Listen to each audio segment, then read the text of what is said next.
Welcome to the High Ground Podcast. I'm Stevie. And Callum. And today we are going to be looking at Demolition Man and the Ooh. sterility of cinema. Yep. And society, I suppose. Yeah, censorship. Censorship. Everyone's favourite. So, it's kind of funny. It's kind of an interesting way I actually came up with this idea of looking at Demolition Man outside of the action genre. Yeah. Is that there's Matt Berry. You may know him from What We Do in the Shadows, the IT Crowd, Toast of London. He released an album just of TV themes a few years ago, and it kind of hit me that it's very much like Demolition Man, with the adverts being the mini tunes. I mean, don't get me wrong, this is a fantastic album, whereas Matt Berry does his take on like the TV shows that he grew up in, the themes. He's a multi-instrumentalist, and it got me thinking about how relevant Demolition Man is in today's society. So much you wouldn't naturally hold up there with the likes of, The Watchmen, THX, Logan's Run. You don't call it high art science fiction. No. I mean, it's an action film, isn't it? I mean, when I was a kid, I was kind of like, it's like a Stallone movie and a Wesley Snipes movie. That's all it was to me, but like in a good way. But yeah, I mean, I was quite surprised with how deep some of the stuff in it was. Like the background stuff, as we'll discuss, is quite scarily relevant, isn't it? It is. It's like this. It's not the sort of film you'd ever imagine looking for anything deep in it or remotely. I mean, it's not 1984. I mean, you wouldn't go like that, and it's not held in the same order with the likes of Blade Runner, literally listing sci-fi. But I mean, this is a film that was released in 1993 on a budget of $57 million. According to IMDb, its worldwide gross was $58 million. According to Wikipedia, it was $159. So it's not a major grossing movie. No, I mean, I think I was too young. I might have been too young to remember any trailers or anything like that. But it was always a film that I knew growing up a lot. Like, I mean, my dad had it on VHS and that, so I sort of wore that out. I remember I went to the cinema to see this because this was like after Sly had the flops like Stop on My Mum Will Shoot, Rambo 3, Rocky 5, he'd done Cliffhanger, and he was like Cliffhanger Demolition Man specialist. And Demolition Man, I mean, I loved it at the time. I remember seeing it on the big screen. It was fantastic. And it's one that did deserve a sequel and a decent Blu-ray release or DVD release. I mean, there's so much stuff like deleted scenes which we haven't seen. But it's, when you think of, I mean, it was, they get the timeline right. It starts on the 20th of November 1996. Yeah. And so it's only like 3 years later than the film was released, with Los Angeles in ruins. Again. Yeah, and they do have cryostasis. Yeah. And John Spartan is accused of murder of... Yeah, it's like, is it involuntary manslaughter, they call it, or something? And he gets put into cryo prison, even though you find out... Oh, this is going to be full of spoilers. Yeah. That he was framed because Simon Phoenix had already done the murders. Yeah, and he knew he would go after him first, didn't he? So, yeah. So, and, the future actually starts on the 3rd of August 2032, which is like 11 years away. Yeah, not far, yeah. So, and it's quite amazing how society, if you look at society in the early 90s and compared to now, I mean, it's sort of like we are living in a controlled future that is... Yeah, I mean, it's weird. I didn't realise the beginning was set in the future for a long time. Like, you just sort of assume, like, the 90s for me were just the 90s. Like, there never seemed to be any sort of special... It's the same with Predator 2 is similar. It's set in 1997. And, again, LA, like, is a war zone. So I don't know what they thought LA was... whether they thought LA was, like, screwed in the future, but... It's just, coincidentally as well, the captain from Lethal Weapons in both films. Yeah, Steve Kahn. Yeah. So I don't know whether it's supposed to be, like, if you look, same character. It's a different character. Captain Healy plays in this.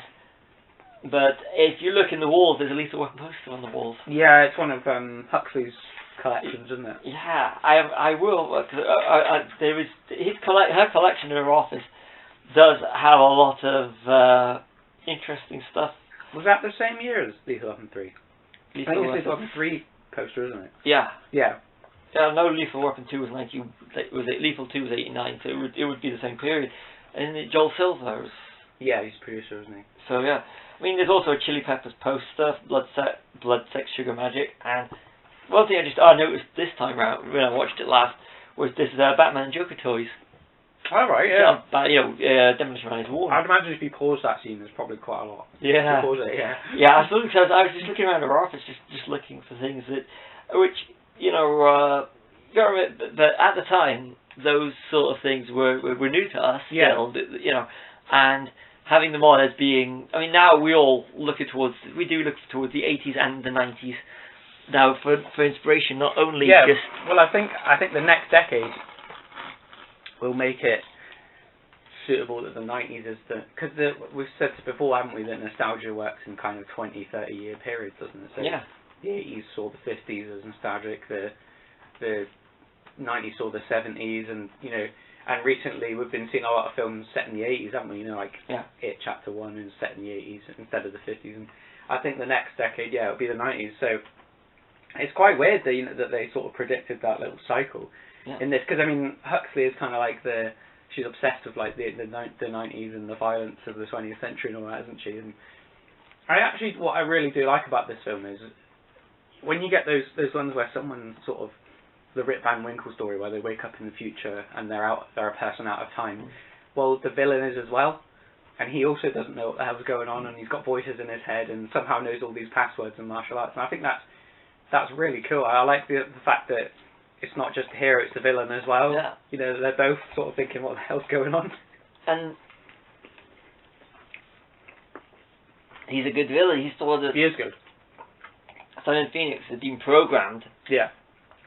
By he doesn't know how. He doesn't know. Even it says he doesn't know how he knows all this stuff. He's been programmed through MDKs, murder, death, kills. Yeah. And Sly is a seamstress. Yeah. And it's brilliant. And you got these people that are just violent people that are just waking up in a future where it's just sterile, isn't it? There's no real emotion, is there? No, you no physical contact. Yeah, I mean, I forgot about that because the high fives are sort of they stop just before the hands, don't they? As if and that's the kind of thing now as well, isn't it? Especially with COVID, not making contact with people. You'd have laughed at it back in 1993, wouldn't you? Yeah. Here it is. We're not allowed to be more than 2 meters next to each other. Unless you're in a supermarket when it's a free for all. Yeah, and there's no rules, and you can do what the fuck you like. Right? Yeah. You got to get that last roll of toilet paper. Yeah. That's never going to sell out. Just heaven forbid you shit yourself. Yeah. Oh, talking of shit as well, the 3 seashells. 3 seashells. I still haven't figured out the 3 seashells. No, there's whole guides online to how people think it works and stuff. But that goes into environmentalism as well. Yeah, getting rid of paper. Yeah. But they do waste a lot of paper. On the credits. Well, yeah. Yeah. For the verbal, if you can find 3 credits for the verbal something. A violation of the Verbal Moralities Act. Yeah. Of statute, sorry. And the funny thing is, I mean, especially with programs like The Boys, that's one thing that has gone the opposite way, whereas nobody is swearing in this future. But you look at things like The Boys, where I'm pretty certain the C word is kind of like Game of Thrones. Yeah. And violence. Yeah. That's the only element I would say that they got wrong. Yeah. Is that violence and foul language has become more accepted, whereas a lot of the stuff that's on TV and because of streaming services, there's still stuff that you have to be 18 or 15. Oh yeah. We can now witness on TV at any time of the day we choose. Yeah. And with video games, children are exposed to stuff that we wouldn't be exposed to, and it's. Well, I even remember when video games didn't swear at all. There was violence, but they didn't swear, and then you get there was a certain point where it just went. They just sort of thought, oh, screw it, films are swearing, we're okay too. But yeah, no, I know. Yeah, it's strange, isn't it? How sometimes sci-fi is extremely dated and gets it wrong. And there's some stuff in this, like, you know, where they use like specific dates, like the earthquake in 2010, and that, you know, obviously that didn't happen. But I don't mind stuff like that, because science fiction ain't about. It's not a predicting game, is it? It's just a lens to how society could be. Yeah. And that is how it's become in some ways. With the earthquake, I mean, it kind of hit me with slightly relevant today, because doesn't fracking, well, yeah, but yeah, global warming, climate change, yeah, that would all lead to, I may be wrong because I'm not a geologist, but the earthquake, the big one of 2010, I linked that, which wouldn't have been relevant at the time, to fracking. I suppose, yeah. I mean, there has been big earthquakes, hasn't there? Yeah. Just not in. Well, I didn't think any in California. I mean, that California fires, is. So that is a hotbed for. Yeah, it's the San Andreas Fault, isn't it? Yeah. But I mean, yeah, even the beginning, you know, where you see like the Hollywood Hills on fire, and then they've had like the California bushfires and stuff, haven't they? Yeah. I mean, it is strange how I'd never thought of any of this stuff years ago. Demolition Man at all. It's an action movie which is disposable. Yeah. That's what it was. It was made.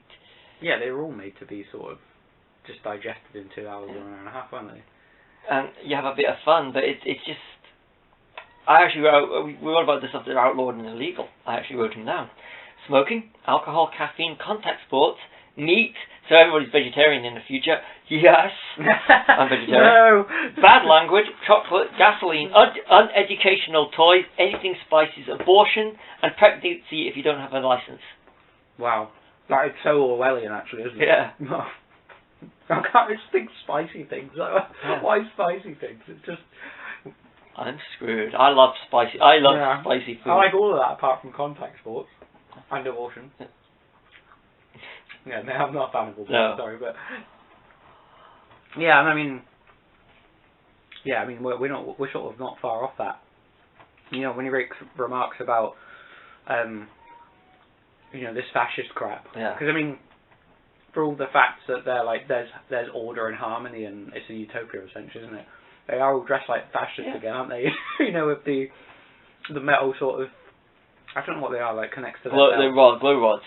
Yeah, but like the belt things that go across their chest, they're all fascists have those, don't they? Yeah, it's just...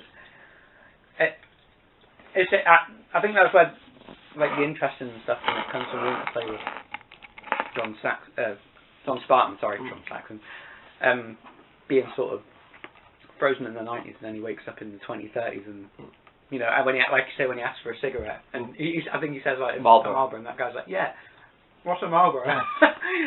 That's it makes the plot more interesting. You do pay attention more when there's that disparity, isn't there?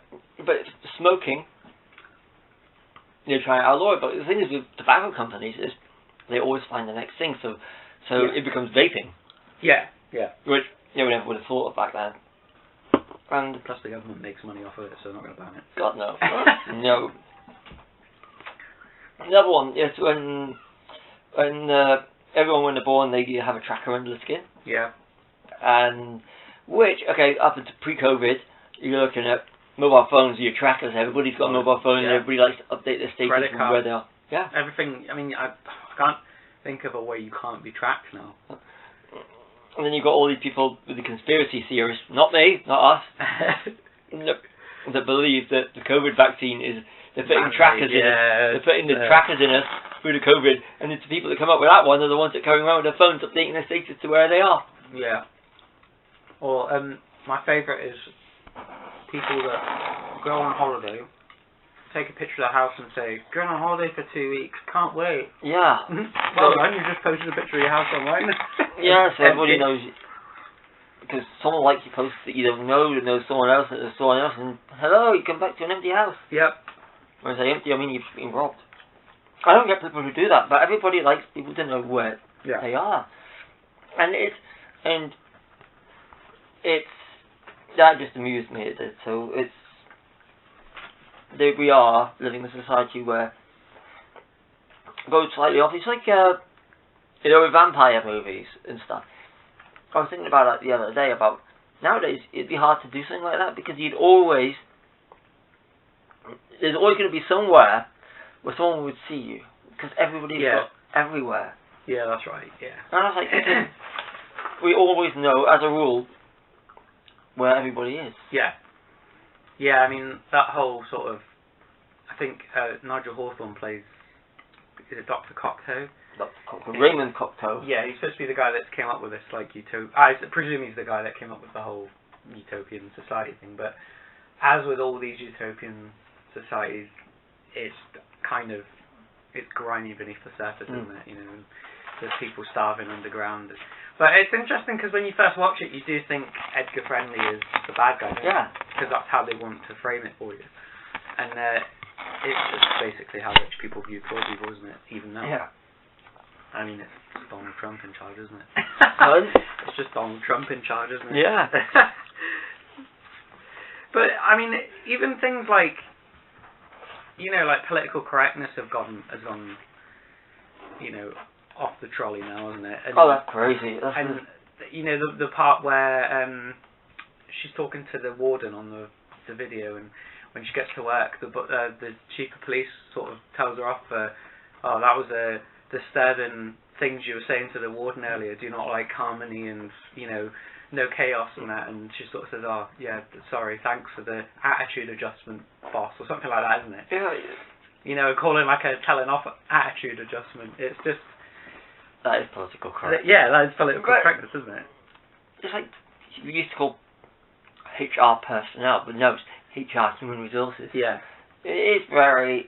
Yeah, I mean, it's admin, isn't it? Yeah. There's no other word for it. And everything's got to be safe now, hasn't it? So it doesn't offend anyone. And that's why you're just praying for Stallone to wake up, isn't it? You know, and stuff. Yeah. God, you got to be shitting me. Like, but you have to be... you have to be very careful what you say, because someone is always listening to you. Yeah, and someone will take offence. Yeah. Even if the person you're talking to, you know, doesn't take... It's just crazy, isn't it? I mean, it's got to the point where you're so scared to say that, try and find the right word, that you maybe stumble and use the wrong word by accident. Yeah. I mean, what is the wrong word? I mean, offence is always taken, not given, so I don't understand how you can quantify it, because some people might not find the term offensive that term's referring to, and some might, so you can't quantify. It's like going to see a comedian, isn't it? You can't tell what's going to offend you. But comedians now, if you look at some of the stuff they got away with up until in the recent years, you have to go decide, do you want a career, or do you want to be poor? Because at the end of the day, if you have to tone down, not because you want to tone down, it's just because you know someone's going to be out there wanting to take you down. So you have to hope you haven't written anything in your tweets or anything on some social media. Because someone's going to take a screenshot of it and bring it up. Yeah. And I mean, the other day I took a film, which I'm not going to name because I don't really want to name it. I took two safe films, and I was like, I decided to tear them down. And I thought, all I had to do is narrow it, and I was able to find enough to do it. And I was like, I'm not going to go on the internet right now and let anybody know that I've done this, because I like the film.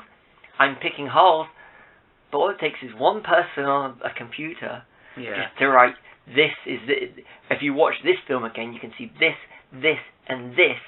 Such and such is this and this, because he put this in his film. And I'm like, I'm not doing this because I really enjoyed this film, and I just knew that I could take two innocent films. I define as innocent because there's nothing in there really, but you can pick holes and make people turn against them. Yeah, I mean, but you know, there's this, you know, like the arguments people are having about, you know, like Looney Tunes having introductions by like Whoopi Goldberg and that, saying that these cartoons held views back then that aren't held now. Yeah.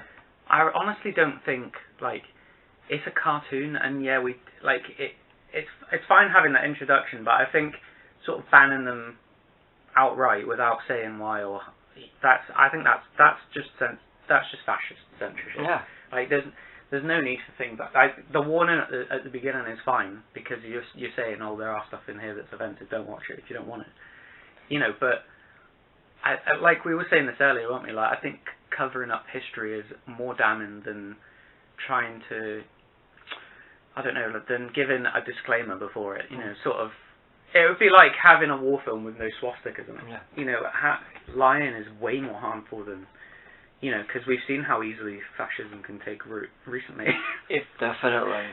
If you whitewash history, yeah, you're creating it so that it can happen again. Yeah.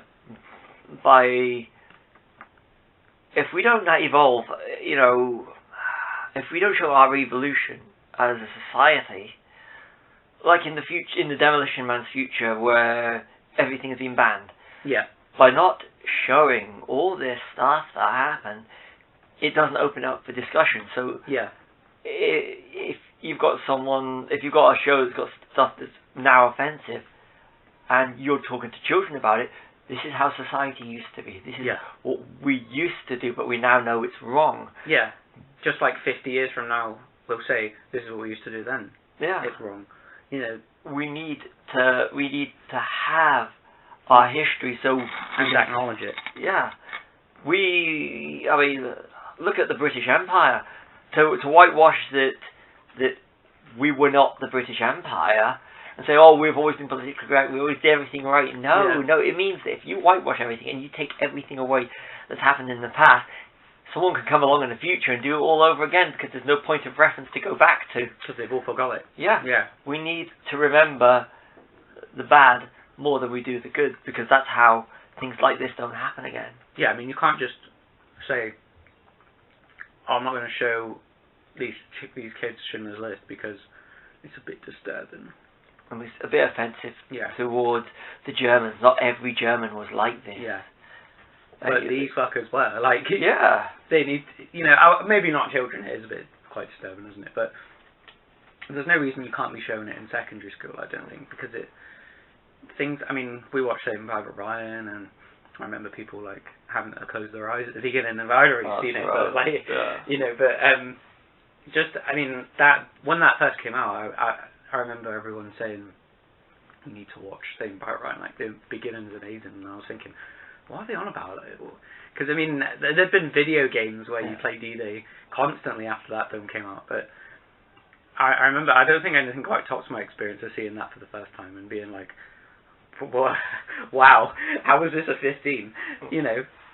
It was, I mean, it's not as an educational tool as like Schindler's List, but as the realities of wars and what happened, you need it. And I think it was the first sort of instance of that happening, wasn't it? I mean, war films before that was like where the heroes, Clint Eastwood shooting the Germans and clutching their chests and all that, wasn't it? It was just, but and the shell shock when they hit the water and the sound, the way the sound is superb. But we need the reality. And I mean, like this Demolition Man future is like, you know, where they have museums dedicated to guns. Oh, wait, I always have a problem with that. Why is the guns loaded? Like, why did he get all those shotgun shells from and stuff? You know, because they built the museum and they built new. Was it San Angeles? Oh yeah. That's built on the top of the ruins. So instead of they just covered it up, they just literally. So that's how they've got some of it. But the loaded weapons, that makes no. But I mean, it was cool. I mean, it's a cool scene, isn't it? Yeah. That's one of those ones. Don't scratch the surface too much on that one, because that does make no sense. I never noticed that. So if you ever go up to Wesley Snipes and he asks you how much you weigh, you don't answer him. Yeah. No, because you're going to be dead. And we mentioned the seashells. Yeah. San Angeles. On the top of... Yeah, it was built... San Angeles was built on the top of Los Angeles. So, again, covering up the past. Yeah. Relics. Literally. So, yeah. I'll go to the oldies radio station. Oh, yeah. Commercials. The mini tunes. I think that seems hilarious. Yeah. It's just like... I'm a hot dogs. Yeah, the idea that... Were they real? Yeah. Yeah. Just the idea of, like, a radio station dedicated to commercial jingles. I mean, I can't think of anything worse. Yeah, but they do lodge in your head. No, I mean, it's just... And you can see it in Stallone's face, can't you, in the backseat, like, someone put me back in the fridge. Yeah. That's something. I mean, you do hum stuff. Yeah, you do. Yeah. And if that's again being controlled because you can't listen to the stuff because it's all been outlawed. And also even cleverer, the things you do have to listen to on the radio are things that sell things. Yeah. Commercial jingles. I mean, that's the point of having jingles and slogans, isn't it? You do remember them and whistle them and hum them. You mean like I don't want to go off on a Toys R Us kid? Yeah, exactly. Or like, you know, I'm loving it, McDonald's. You know, or Coca-Cola don't really have one anymore, do they? But they used to pick songs and... Yeah. And, I mean, how ingrained is the Christmas Coca-Cola? The holidays are coming. Yeah. The holidays are coming. Everyone knows that. Yeah. I think it's even the reason Santa's red, isn't it? It is. Because of Coca-Cola. Yeah, because it used to be green. Yeah. That's what I've read. So. Yeah. Oh, I got one. This is...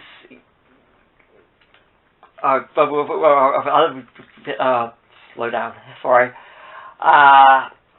The weapons thing. It's kind of funny if you look at gun violence now. Yeah. That's the one thing the Demolition Man did get completely wrong. We seem to have gone the other way with shootings in America, at least. Yeah, I mean that's kind of a part of that future they probably would want, isn't it? Yeah, that's the idealized version where the only guns are in museums, and but that's gone the opposite way. I also I remember there's a guy online called the Nostalgia Craig, obviously, and he did a review of it once, and I remember, you know, the scene where when they go to arrest Wesley Snipes and he's at the phone box, or the 90s future button video conference thing, and they're getting instructions on how to arrest him. Yeah. And I remember him saying something like, God, I bet all black people wish that's what the LAPD were like now. You know? And it's kind of like, that's even come back to hit us all, hasn't it? Like police control and... You know, like when you see Simon Phoenix getting arrested in the 90s, and the police are like doing what they do now, you know, like roughing them up and get this maniac out of here and all that, and then you come to this and they're like, well, we're police officers, we're not trained to deal with this barbarity. The thing is, you know, with Simon Phoenix it was not a race thing. Simon Phoenix is a psycho nut job, and it doesn't matter, you know. I mean, Wesley Snipes is brilliant in the role, and I never even read that into it. No. Like, it was just, he's a psycho and they're there to get him. Yeah, and that's how it should be. You know, you shouldn't... When it comes to science fiction fantasy, because I'd like to think that my dream future is the Star Trek future. Yeah, which is a utopia you would want. Yeah, and I think it's to do with my personal upbringing, with people are not judged on their colour or anything. If you know, and Simon Phoenix is a bad guy, so it's not. He's not like. He could have been a white guy as well. Yeah, it's not nothing to do with that, is it? And the microphone is gone. So but now it's with cops. It is in the States, at least. The bad ones, they do seem to. Yeah. I mean, but that's been addressed in. I think it's perfectly addressed in an episode of Brooklyn Nine-Nine. Yeah, the one where he's jogging. He's looking for his daughter's stuffed teddy bear that he fell out of the car, and he has to have that conversation about race. Yeah, it was quite. I remember being quite shocked by that episode because it was quite. It went sort of serious. I mean, it's funny. It's still funny, but you know that it gets really serious, doesn't it? Yeah. And I think after the George Floyd thing, there's been loads of stuff sort of dealing with that, hasn't there? I mean, I watched a documentary called LA '92 that was really good, and it was about like the riots because of Rodney King and that, and we're just there again, aren't we? Yeah. You know, especially the Charlottesville thing. I mean, if any of you get the chance to see Black Klansman, it's that's brilliant. The ending. The endings, it's simultaneously hilarious and so saddening as well, isn't it? You know, when they go to the credits. Yeah, that was. But yeah, I mean, it's all. I mean, I think we wish there was something like the Roddenberry utopia, don't we? Or even some of this Demolition. I mean, with Demolition Man, it's more of it's a utopia with a dystopia underneath, isn't it? You know, there's dirty stuff going on underneath. Whereas you always get the impression that the Roddenberry one is a kind of paradise, isn't it? There's no money, no war. There ends up being war. Yeah. That's when he died and his rules went out the window. But for me, it's always been with Gene Roddenberry with Star Trek. I mean, I'm not a fan of the original series. I like the movies. I think, and we will probably podcast it or commentary track it. Oh yeah. I think motion picture for me is the defining moment in Star Trek. And yeah, it's perfect representation, isn't it? But it's. And we've even got the fish out of water film as well, haven't we? In Voyage Home. Yeah, Voyage Home. Yeah, we were. That's because it's preaching environmentalism to, you know, a time where really it was just starting to be on the rise. The environmentalism and how Reagan when that came out, 84. Yeah, it was 87. 87. Was it 88? Yeah, something like that, wasn't it? So, but yeah. Once I did science fiction, something I did notice, and it was really it could kind of show you how things can change in a few years. Yeah. In 1993, Star Wars wasn't popular, and yet John Spartan to Alfredo Conceição says, after he used his glow rod, he says, "Hey, Luke Skywalker, use the Force." Yes, I forgot about that. Yeah. And it hit me. It was not popular. In 1993, it was not popular at all. And I kind of get the idea that joke was a dig rather than a reference. You know, kind of like you know, like he's saying like, "Oh, you nerdy twat," like you know, that sort of thing. But yeah, no, I totally forgot about that. Is it after he stuns that guy? Isn't it? Yeah. I thought it was because I remember in '93 the only thing you had was you had selected micro machines. Yeah. And there was figures as well, wasn't there? Wasn't they not on 3 3/4 inches didn't come out until '95. Oh, was that on '95? So you had Bendums. God, I know too much about this. That's an unfortunate name for a figure, isn't it? Yeah, they were really. It was really because Hasbro Kenner had lapped. Kenner, yeah. So Hasbro now. and it was you had comic books and Star Wars was kind of underground, and you had the Super Nintendo games, but it wasn't the juggernaut that Star Wars is today. So did you have conventions? It was just about they had conventions, but it was not conventions as it is today. Well, where it's like a huge building and you could probably fit every Star Wars fan in a room back then. Yeah, easily. They did in '94 in Austria for a screening of the original trilogy, which turned out ironically being an amazing thing because you can't even watch those fucking cuts anymore. Nope.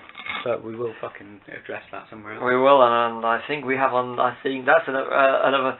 Unless you can get hold of a DVD from the early 2000s. Yeah. The thing I really like that this goes. I mean, you think about Stallone.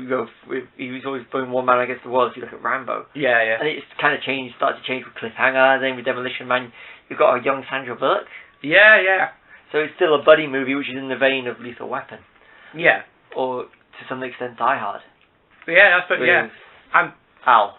I really like Sandra Bullock in this. I think I've got a soft spot for her anyway. I think she's like one of my crushes, but I think she's really good in this. Like, because she's in a way, as much as you know, Stallone and Snipes are kind of like the strange because there's quite a lot of audience characters in this. There's Stallone and Phoenix, as we said earlier.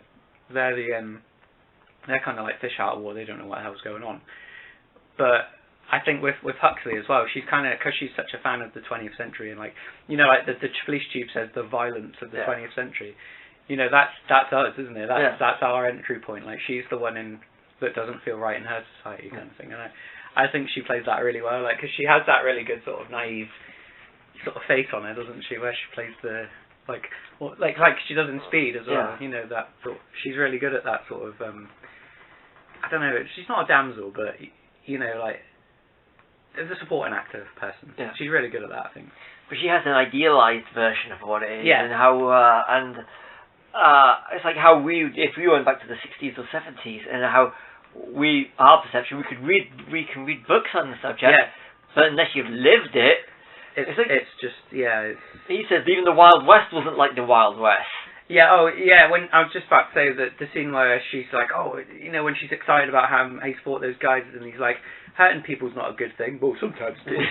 But, no, it's like he doesn't like hurting people. It's just what he's had to do. Yeah. And incidentally, that scene's also hilarious because the preamble bit where they talk about the the Schwarzenegger presidential over. Oh, like, the Schwarzenegger. I have that. That's actually really. I thought that was